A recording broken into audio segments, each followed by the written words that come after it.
Welcome to episode 155 of the All Things Branson podcast, coming to you from Branson, Missouri. This is Christopher James. This week I get to talk with Yakov Smirnoff about his final season here in Branson, Missouri. That's right, the end of 2015, actually here in December, Yakov will be moving pretty much permanently to back to California there to pursue some other projects that he's had in the works for several years, and we get to talk about that, talk about his big break in comedy, the scene here in Branson, Missouri, reality shows, all sorts of fun things here, and what the future is for the Yakov Theater here in Branson. Longtime staple of Branson and host of many different shows over the years. So I hope you enjoy my podcast and my conversation with Yakov, coming to you from Branson, Missouri, here on November 1st, 2015. Enjoy the show. Well, hello, this is Christopher James with All Things Branson. I finally have the chance to talk to somebody special to me, Yakov, here in Branson, Missouri. Good to talk to you, sir. Thank you. Thank you very much. You know, I have to tell you, it was really nice finally getting to speak to you because I grew up watching young comedian specials, and you were I was one of them, yes. You were with Rodney Dangerfield. He was the host, right? That's right, yeah. In fact, I got a newspaper route just to buy a VCR so I could film those because I wasn't allowed to stay up and watch them late at night. Yeah. But I did a little research on you and found out you were also in one of my favorite movies, The Money Pit. Yeah, that was a great movie. With Tom Hanks. Yeah. What was your part in it? I actually don't remember. I kicked him out of his house. That's the main reason that they were rebuilding their other place, because he was living with Shelley Long, his girlfriend there, and I'm playing the manager of the maestro who is coming back, her ex-boyfriend. Oh, right. And he was coming back to the apartment, so that my scene was the opening scene of the whole movie, where I'm kicking Tom Hanks and Shelley Long out of their apartment. Mean guy. Every time that comes on, we have a running joke. Whenever we see that movie on TV, we have to watch it. It's a fun movie. Yeah, it was a great movie. Back when Tom Hanks used to do a lot of comedy in that. But so I also remember that on King of the Hill. Yes. One of my other favorite shows. Yeah. That was a pretty good episode. But you actually did the voice for it. I did. And it was an interesting... I never went anywhere. I did it over the phone. Over the phone? I know. Yeah, it sounds strange, isn't it? And they sent me a script, and they said, we're doing this episode about Branson, and they wrote a bunch of jokes about Russia and Soviet Russia, and I was telling them that that's not really what I want to do anymore, so I will have to pass on this script. And they said, well, do you want to rewrite it and do whatever you wish? I said, yeah, that sounds fun. So I did rewrite it, and they went with it completely the way I wrote it. So. Well, that's probably unusual with them, giving you a lot of times it doesn't happen, but this time it did, and so they said, "Fine, let's do it," and I just phoned it in. Literally, literally, I didn't have to go anywhere. But we've heard your history of coming to the U.S. in the late '70s. Yes, right, and then you were on Night Court. You had.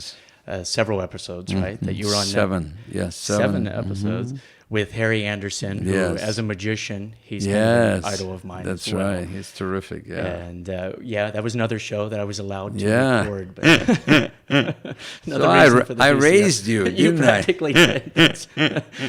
My parents will talk to you about that, actually. But you had a lot of television specials that you did, King of the Hill. Were you ever on The Simpsons? Did they do The Simpsons? They did, but it wasn't my voice. They kind of, they used my voice, but it wasn't me. But you were the character, though. Yeah, they were the character. Yeah. And so is Family Guy. They used my voice. I was the voice in the car. I was in Russia, car drives you. Yeah. But it wasn't me. It wasn't my voice. But you're kind of getting away from that whole Soviet comedy, very much so, that's changed. But what do you think now? Do you think we're going back towards that a little bit? Probably, but that's not interesting to me as much. excuse me, it was something that I didn't really realize how I fell into this whole paranoia of Americans about Soviet Russia. And so when I came here in the 70s, the Cold War was still pretty hot, and I didn't realize that any of that. I just thought that I was hardworking, funny guy, and that's how I got so many breaks. No, it was more because the tension was there, and I was like the aspirin trying to releasing the tension. So people saw me as this likable guy, and it was a way to kind of say, "Are we afraid of this? Were we crazy?" So I did that, and that was how I became popular. Right. So you filled that whole void, and especially when Reagan was president, and you got to perform for him. Yeah, several times. Yeah, became good friends with him too. Yeah. But that all changed with the David Letterman top 10. And Yeah, it all kind of crashed down to the place where the Soviet Union collapsed, and Letterman had the top 10 list of things that now will change. And I made number 1 on the list. You must have been so proud. Yeah, I was proud. Yakov Smirnoff will be out of work. And at first I thought it was funny, but then it wasn't, because 6 months later, all of my contracts in Vegas, Atlantic City, Reno, Tahoe, everything was not renewed. So I had to find a place where they did not know that the Soviet Union collapsed. And probably still don't. I don't think they care, and so I'm here. I'm in Branson last 23 years. 23 years.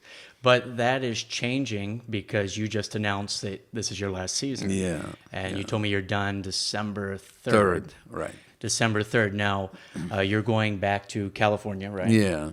I'm kind of already lived there now. Last 3 years I've been, I was here full time for 20 years, and then last 3 years I only come here for 2 months.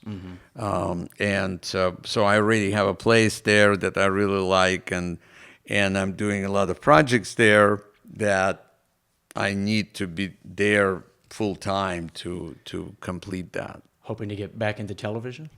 Yeah, I think so. I'm doing a PBS special that will, it's a 1 hour special that I'm filming on January 9, and that will kind of reintroduce me back into the mainstream, and then hopefully Dancing with the Stars this spring. If that works out, that will be another way to kind of show, because I haven't been there, and they don't know what I look like. They might think I'm in a walker, and ready to retire or whatever. So it would be nice to kind of show up and say, hey, I'm still healthy and strong and want to do a lot more stuff. Is your PBS special, is that going to be like a stand-up type thing?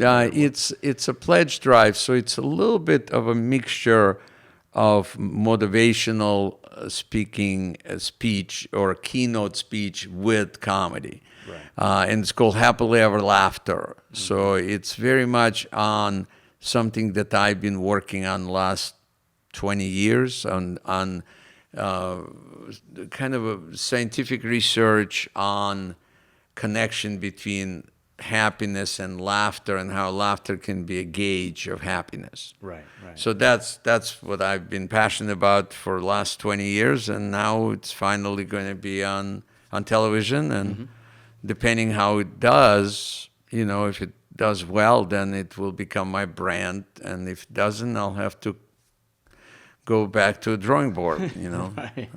Are you you were teaching at MSU, right? Are you still doing that?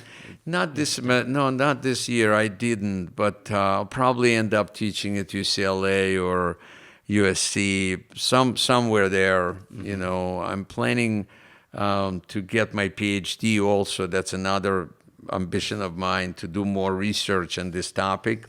So I'm going in December to Berkeley.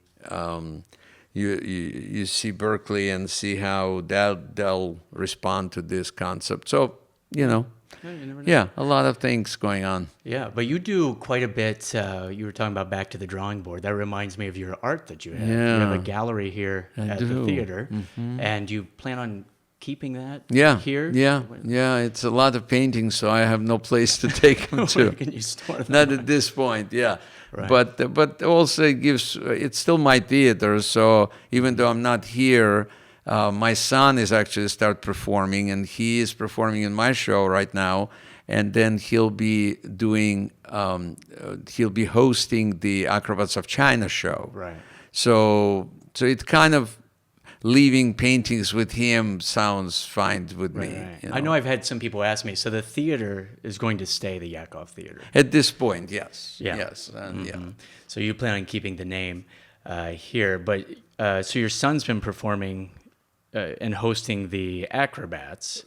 And performing in my show, yeah. Does he? So he has ambitions of following in your footsteps? You know what? You never know. When he's 22 years old, he seemed to be getting laughs. He's enjoying performing.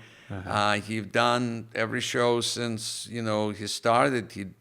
He didn't skip any, so that tells me that that he's enjoying it. So, right. Yeah. But you've been here for so long, and I always try to ask people that have been in Branson for a while, how has the Branson scene really changed? What are some major changes that you've seen in terms of the shows that we have?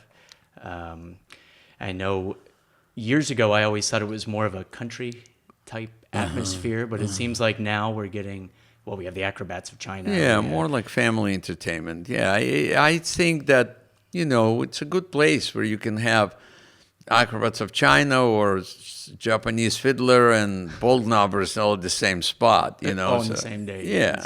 So it's a nice mixture. Mainly it's family entertainment. It just happened to be that country music was that domineering factor here, but I think that Branson is going through certain change, and which is natural because the demographic is changing big time, and the baby boomers are coming in, and they want to be in the van. They don't want to be on the bus, and so they want to be in the SUV.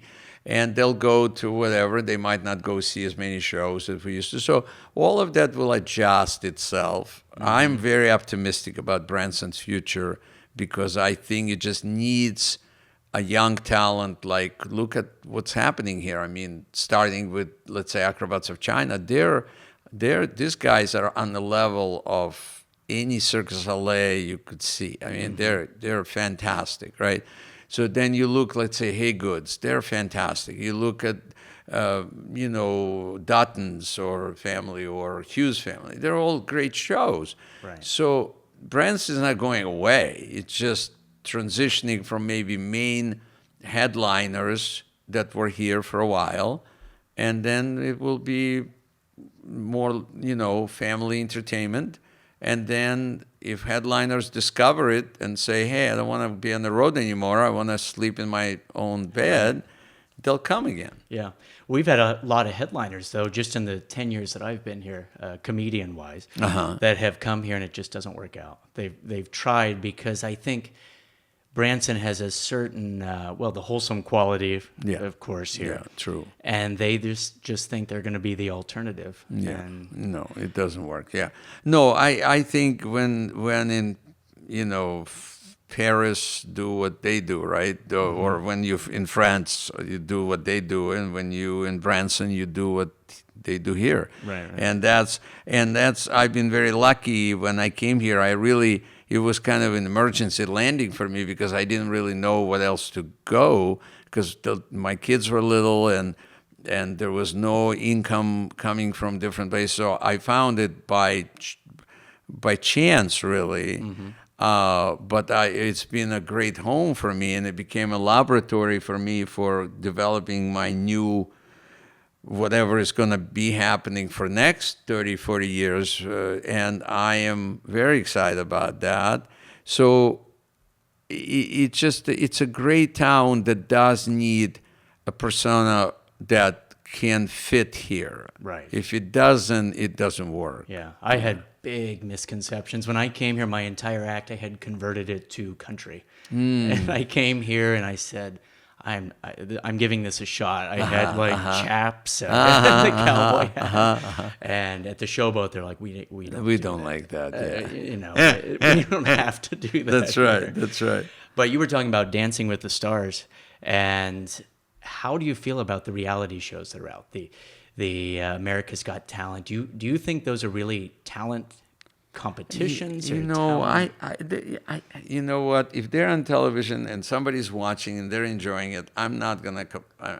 I don't watch much television. Yeah, I do not, and so I can't criticize or comment either. The reason Dancing with the Stars, in my opinion, is something I would want to do, is because it's really a unique concept of. Well, voice has that same concept, only it's people who can sing. These people, I don't sing. So for me, I do enjoy dancing. So it's really testing your strength, your character, and people can watch you, and it's done respectfully. You're not ever being humiliated. Yeah, and I think that's very important. So if I wouldn't be interested in, like, Apprentice is not interesting to me because of that. And it's like somebody's got to lose big time. Even though here you voted off at some point, you go home, but you gave it your best shot and you're doing it in a professional way. And I would be delighted to be on that show. Yeah, I agree with that, because America's Got Talent has contacted a lot of entertainers here. And they contacted me and I said, well, they tried to convince me, you make it to the end, you're going to be a star. Yeah. And I said, but one person makes it to the end, everyone else fails. And that's one of the shows where it's almost, well, I know for a fact, they try to recruit acts that they can humiliate pretty much, or that will get people talking the next day. And I don't really appreciate that very much. So. No, I don't. But it's changed so much, especially with music as well as comedy, but people think that is the epitome of entertainment. After my show, I'll get people all the time that say, you should go on America's Got Talent. I say, I have a job. That's right. That's right. What is that going to do? Why would I want to do that? Right. But I noticed the last time I watched your show, you were working on some of your relationship material in the show. You used to do a lot of politics in the show, too. I used to, I don't do that anymore. It's not interesting to me anymore. It seems like it's too shallow, because I believe, and I'm not, again, critical, there's plenty of people who cover political material. I just feel very excited about trying to understand the way human relationship work. Because, I mean, to me, it's the last frontier of everything. Because we still... We conquer, we go to the moon, but we don't know how to say hello to our beloved, and so that's kind of what I believe that is very much needed, is somebody who understands humor, laughter, comedy, all of those things, because a lot of people don't see the difference. They all call it humor, laughter, comedy, all the same thing. It's totally different, and so understanding that and putting kind of a scientific approach to it, I don't think anybody have done that before. Right. And do you think that's the biggest problem in relationships, is the lack of laughter? No, it's laughter. Laughter is an indicator. Laughter is just like in your car. The gauge is not the biggest problem. The problem is when you don't put gas in the tank. Right. That's when you're stuck in the middle of the road. And most people are not aware how to put gas in the tank of relationship in a way. So we do it in the beginning, but then we don't know how to repeat that. Right. So it's like if your car came with a full tank of gas first, right? Yeah. And then you never refilled it. You would just have a nice short a plant. I don't know, what would it be? Just a place to sit in the middle of the road. I don't know. And that's what relationships look like. Yeah, I think that happens a lot with relationships. I also studied psychology, and I think that happens a lot. Once it's the old story. Once you get married, and you kind of coast after that. Yeah. There's no more trying to impress the other person. Yeah. So what what relationship works like that? Business relationships don't work like that. You could try to show up one time for your show and then phone in some. I don't feel like it. If I was on King of the Hill, I could do that. That's it. Yeah. And you do it once. That's it. Right. But normally you normally take care of what you have a relationship with your pets, plants. All of that require some kind of maintenance. Otherwise, and cultivation. Yeah. Otherwise, you come back and there's nothing there, Right. and that's what happens. What inspired you to get into that? I went through a divorce, and I realized that laughter was gone way before everything else. So I saw the correlation. Laughter was first. It's like early detection. And then second was intimacy, and third thing was your house.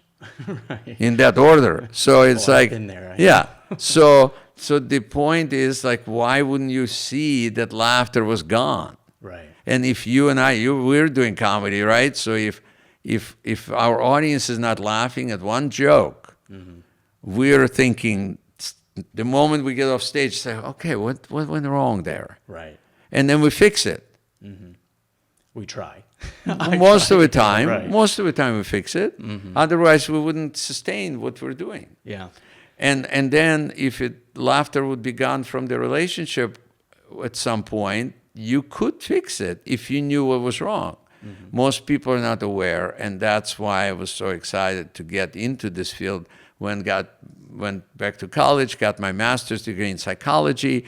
So now I'm considering doing a PhD program because I believe that somebody's got to figure this out and bring it to the mainstream. So people are they don't know at this point. But Right. if you give them those tools, some people will use them.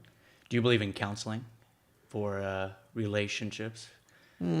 Someone once told me that counseling was just getting divorced more slowly. I think you're right.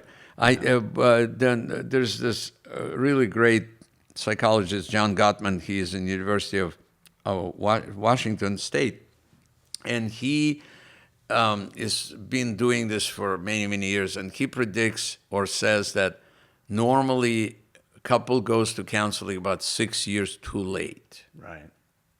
So I want to get to them way before that. I want to get to them through television, through sitcom, through whatever form it's supposed to be, whether it's a book, whatever, with humor. Right. And then once they recognize, oh, wait a minute, oh, we're not laughing anymore. What happened?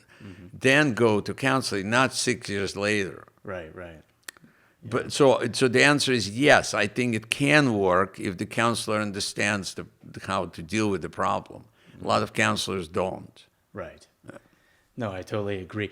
And you, so you're looking at, do you have a book out on it yet? Not yet. Not. I attempted to write it several times and didn't feel I was ready. Oh, okay. I've attempted to write a lot of things. No. Doesn't I work have a out. couple of other books that I wrote, but they were ready, and this one was not, and still not. But hopefully next year or two it will be.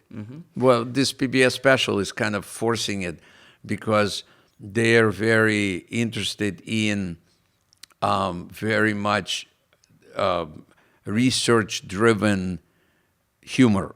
Right. So it's not just jokes about relationships. This is very much based on research. So, and then jokes are kind of like a gift wrap, Right. and then you can deliver the material that way. I've heard you say on eHarmony and all those that women say they want somebody with a good sense of humor. Yes. And I agree. And then you show up at their window dressed as a clown in the middle of the night, and it's all police reports. What's wrong? Yeah, I know, exactly. How screaming. did that? And you did the right thing. I just know. trying to Your follow along. Your Honor. I mean, she wanted somebody to make her laugh. I tried. Yeah. I tried. So, not many more shows left. You said how many more shows do you 24 have? shows. 24 shows. 24. And are you changing the show for these last 24? Are you trying anything new? Well, before you we're go? switching to Christmas show, and every show I'm doing a little differently because this is my last opportunity to have this fantastic audience to test this thing. And then I'm also doing some churches during this time before I leave. That I just did one at the Catholic Church, Lady of the Lake. That was a few days ago, and that was really well received. And what it's giving me a block of time, because the special is an hour special, and in my show they didn't come here for a keynote, you know, so I can't test it the way I would test it in front of the audience when I film it. Right. So this church audience is allowing me to kind of run the show the way it will be aired. Right. And so I'm going to do one at the United Methodist Church and another one in, I forgot. But yeah, another church, yeah. Another church. So a couple questions I always ask comedians. Who do you think, do you have any favorite comedians right now that are out, that are popular right now that you follow? Do you watch comedy? Yeah, Jim Gaffigan, like him a lot. Obviously, I like Jerry Seinfeld a lot. And he had a TV show. I heard. Yeah, I think it did well. I think it did okay. Yeah, and so he is a good model of somebody who stayed clean and true to what he believes in, and continued to be successful all these years. You know. So. Same thing with Jim Gaffigan. Yes, very much so. Yeah. Brian Regan. Yeah. I don't know if you follow him or not. Yeah, I do. He talks about that. He said, my life, it just doesn't make sense to do adult, dirty type thing. Just doesn't make any sense. Which is wonderful. But boy, I'm back in Comedy Store now, and I'm the only one. Well, there's another guy, Argus Hamilton, who is, he's there, and I love following him because it's like, otherwise, once you get into, you're following Pauly Shore or you're following, Joe Rogan or whatever, it becomes, it's a lot different, you know. It would be. But I'm holding my own, and it's interesting to see that here, people come to see me, and there they come just to see comedy. And so it's really a test. Can you hold your space? Can you do? You're only doing 15 minutes, but boy, it's intense because you're performing in front of 25-year-old kids who are there in the audience, who grew up on F this at whatever, and so they're expecting it. Right. And here comes an older guy and doesn't say any of those bad words and still gets as many laughs or more than the other ones. Right. So they actually appreciate it, even though they're shocked, But then I was flying back to Branson here, and I did a show that Saturday night, and this gentleman, elegant-looking guy, like maybe 28, 29, he said, "My girlfriend and I were at the show last night, and we voted you the best comedian there," and they were like, Chris D'Elia and Joe Rogan, and I mean, they were big names, and they were in their little thing because it was intelligent, and it was funny, and it was clean, and we really thought it was very impressive. Yeah. So now you had, correct me if I'm wrong, but you had a roommate years ago that was kind of the opposite of your style, who also was the reason I got detention several times. You kidding? Quoting oh, really? some nursery rhymes. Shame on you. That was a terrible... Shame on you, yeah. In first grade. Yeah, well, Andrew Dice Clay, we were roommates for 3 years. 3 years. 3 years together, and... again, people ask me about him. He is a nice guy. I really like Andrew, and he got definitely tempted by HBO to go this route because his initial material was very clean. It was all, he was doing impressions of Sylvester Stallone and John Travolta, and he was really good at that. Yeah. And Elvis, he was really good at that. But then HBO, he did the Young Comedian special, and he did those nursery rhymes, and they loved it. And they offered him a special, the whole hour special, and then he cranked all this stuff.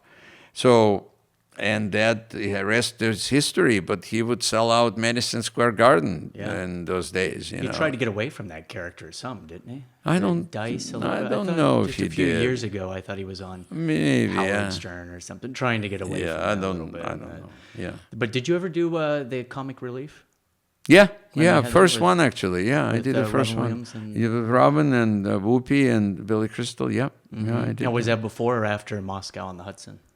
It would have to be right after, because I don't remember what year it was, but Moscow on the Hudson was very early. It was like 81. So, yeah, I was barely speaking English, and all of a sudden I'm in this major movie. Yeah. Yeah. Was that when you knew you kind of made it?